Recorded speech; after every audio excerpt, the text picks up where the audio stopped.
L'opposant sénégalais Ousmane Sonko a été condamné à une peine de 6 mois de prison avec sursis lors d'un procès en appel pour diffamation en mai. Cette condamnation, confirmée par la Cour suprême jeudi soir, remet en question sa capacité à se présenter à l'élection présidentielle de 2024. Une peine devrait compromettre la candidature d'Ousmane Sonko pour la présidentielle du 25 février 2024.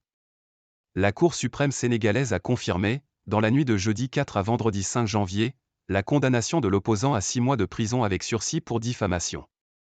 L'annonce a été faite par le juge Abdourahmane Diouf et confirmée par 2 avocats de l'opposant, candidat déclaré à la présidentielle et personnage central d'un bras de fer de plus de 2 ans avec l'État qui a donné lieu à plusieurs épisodes de troubles meurtriers. On a confirmé la peine et les dommages et intérêts. Sonko a perdu sur toute la ligne. Il est maintenant totalement interdit de participer à une élection, a réagi après la décision l'avocat de l'État, El Hadji Diouf. Les avocats d'Ousmane Sonko ont esquivé la question concernant l'éligibilité de leurs clients. Le Conseil constitutionnel devrait trancher la question prochainement.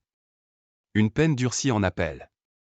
Ousmane Sonko, 49 ans, troisième lors de la présidentielle de 2019, est poursuivi par le ministre du Tourisme Mame Mbaye Niang pour diffamation, injure et faux. Il avait été condamné en mars, en première instance, à 2 mois de prison avec sursis et 200 millions de francs CFA, 300 000 euros, de dommages-intérêts. En appel au mois de mai, et en l'absence d'Ousmane Sonko, la justice a durci la peine, elle a confirmé les 200 millions de francs CFA de dédommagement, mais a porté à 6 mois l'emprisonnement avec sursis, une peine largement considérée comme l'excluant de la compétition électorale de février. Cette peine a été définitivement actée par la Cour suprême jeudi soir, après plus de 12 heures de débat. Cette décision clôture cette affaire.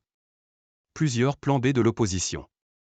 Le camp de Sonko avait retrouvé l'espoir en une candidature de leur chef de file après qu'un juge a ordonné mi-décembre sa réinscription sur les listes électorales, confirmant une décision rendue en octobre par le tribunal de Ziguinchor, Sud, qui avait été cassée par la Cour suprême. Il a été investi dimanche par sa coalition pour la présidentielle dans un lieu privé, à huis clos, après l'interdiction par les autorités du meeting public prévu samedi. Malgré le refus de l'administration de délivrer à Ousmane Sonko les documents nécessaires, l'opposant a fait déposer son dossier de candidature au Conseil constitutionnel. Son mandataire doit passer vendredi devant la commission de contrôle des parrainages de la juridiction.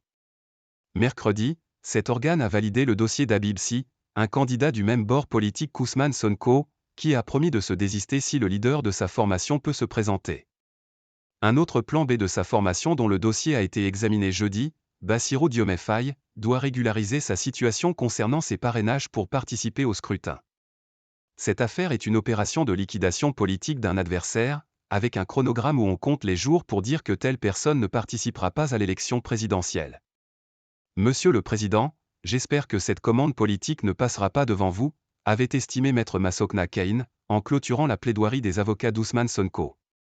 Emprisonné pour d'autres chefs d'inculpation. Dans une autre procédure, Ousmane Sonko a été déclaré coupable le 1er juin de débauche de mineurs et condamné à 2 ans de prison ferme. L'opposant ne s'était pas présenté au procès et a été condamné par contumace.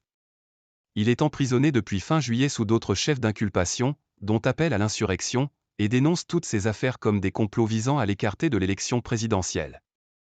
Mi-décembre, un juge a relancé la candidature de l'opposant en ordonnant sa réinscription sur les listes électorales, confirmant une décision rendue en octobre par le tribunal de Ziguinchor, Sud, qui avait été cassée par la Cour suprême. Avec AFP.